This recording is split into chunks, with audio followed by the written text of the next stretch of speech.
Hi, I'm Greg O'Brien. Damn pleased to meet you. I deal with a memory issue. It's called Alzheimer's. And it took out family members, my mother, my grandfather, my uncle, and my father. And now Alzheimer's has come for me. I've heard people from different places across the country and some foreign countries. They can see their own lives or the lives of loved ones through this journey. I see this as a window for the baby boom generation and see things in their own lives in this disease that we need to bring out of the closet and talk more openly about. Imagine, if you will, a terrorist organization announcing tomorrow that had a bioweapon that was going to infect 80 million people by 2030. Can you imagine the globe's response to that proposition? This is a quiet thief in the night that relentlessly robs from the patient the sense of identity, personality, and ultimately the very essence of self. Alzheimer's, it's like having a sliver of your brain shaved every day.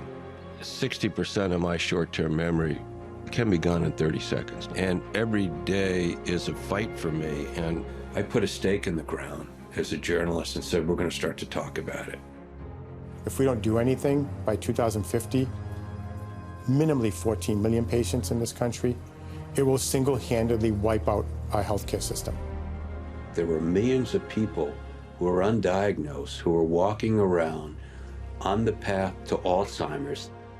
Anyone who's ever chatted with Greg knows that that's a real conversation, and it's heart to heart, and it's soul bared, and it's funny, and it's irreverent, and it's loving, and just brutally honest. This is part of the magic of Greg, right? People don't want to talk about Alzheimer's, and it's depressing, it's scary, it's all of those things that we just rather not look at. It's the old person's disease, like, I got other things to do.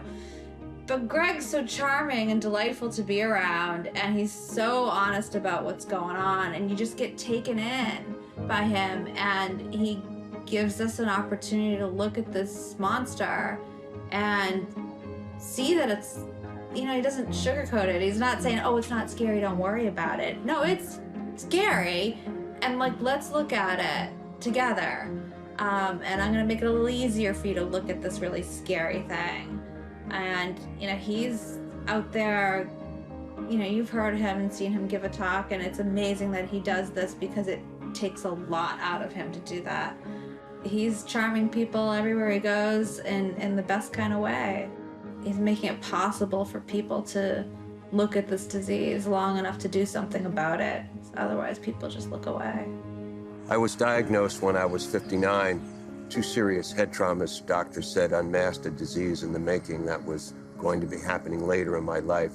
In the old days, we never talked about cancer. It was the big C. We never talked about AIDS, and now we do. And when you strip away the stereotype of any disease, people move from hiding to caring. And the stereotype of Alzheimer's is wrong. It's not just an 80-year-old lying in a bed and incontinent. I'm incontinent myself now. That's why I wear black pants. It's okay if you laugh, folks. Because I'm gonna try to get you to laugh, because without humor, the enemy intimidates. And if you have humor, it's punching back at the enemy. Every time you see Greg, I don't know how he does it. Smile on his face, cracking a joke, makes you feel like $1 million. This is a guy who makes everyone around him feel great, despite the fact he doesn't feel so great. And that cannot be easy. That's a level of emotional, and I would say even spiritual resilience that is really inspirational and a model for us all. I believe that God, first of all, has a sense of humor, and God will talk to you in language that you just understand. Okay, now I lost my train of thought. Well, Have we met before? Greg O'Brien, damn pleased to meet you. Good to meet you, Yeah, right.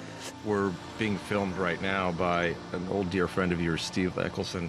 This is a project from his heart, and he's doing what all of us are doing, which is he's trying to figure out a way to tell the story of Alzheimer's in a way that enlarges this conversation. And He knows firsthand on it because Steve and I grew up in Rye, New York, outside Manhattan. Steve's mom and my mom were friends, and they both died from Alzheimer's. And this disease has brought us back together after 50 years we hadn't seen each other.